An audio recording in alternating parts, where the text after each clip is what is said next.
जय श्री राधा माधव। सद्गुरुदेव भगवान की जय हो।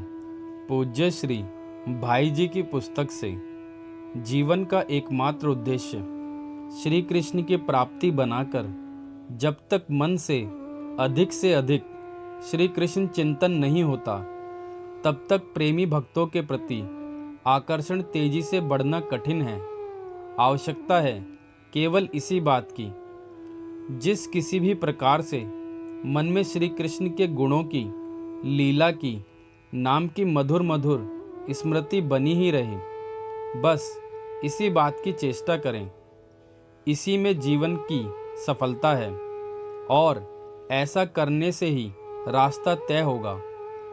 आंखों के सामने आप यह स्थान देख रहे हैं, पाल तना दिख पड़ रहा है, पर यहीं पर दिव्य सच्चिदानंद में वृंदावन राज्य है। यहीं पर श्री कृष्ण हैं और समस्त लीला ठीक यहीं पर चल रही है। मन से चिंतन कीजिए, संध्या का समय है। वन से श्री कृष्ण गायें चराकर लौट रहे हैं। आगे गायों की कतार है। गायें हुमक हुमक कर श्री कृष्ण के पास जाना चाहती हैं। पीछे भी गायों की कतार है। बीच में भगवान अत्यंत मधुर स्वर से बंसी बजा रहे हैं। ध्वनि की मधुरता के कारण गायों में भी एक अत्यंत शांति सी बीच बीच में आ जाती है। श्री कृष्ण पीतांबर पहने हुए हैं। घुंघराले केश मंद मंद हवा के झोंकों से ललाट पर आ जाते हैं। उन्हें वे बाएं हाथ से हटा देते हैं। सड़क के किनारे श्री गोपी जनों की कतार लगी हुई है।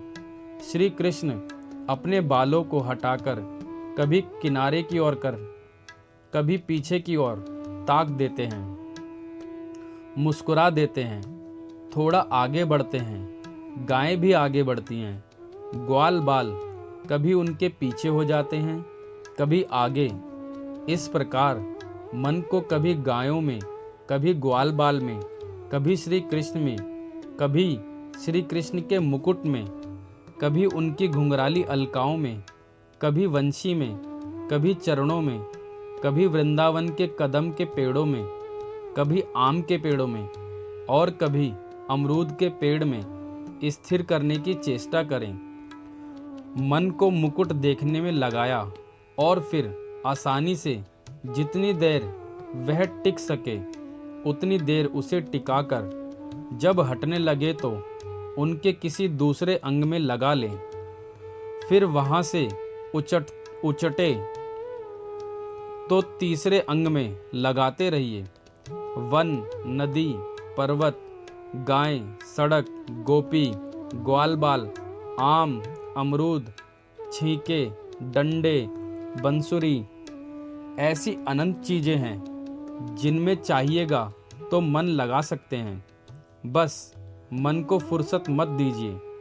जीभ तो मशीन की तरह नाम लेती रहे और मन वृंदावन के किसी भी पदार्थ का चिंतन ही करता रहे। बहुत जरूरी हो तभी मन को बाहर लाइए, नहीं तो अंतर्मुख रहकर प्रत्येक वृत्ति को वृंदावनीय किसी भी पदार्थ में तदाकार करते रहिए।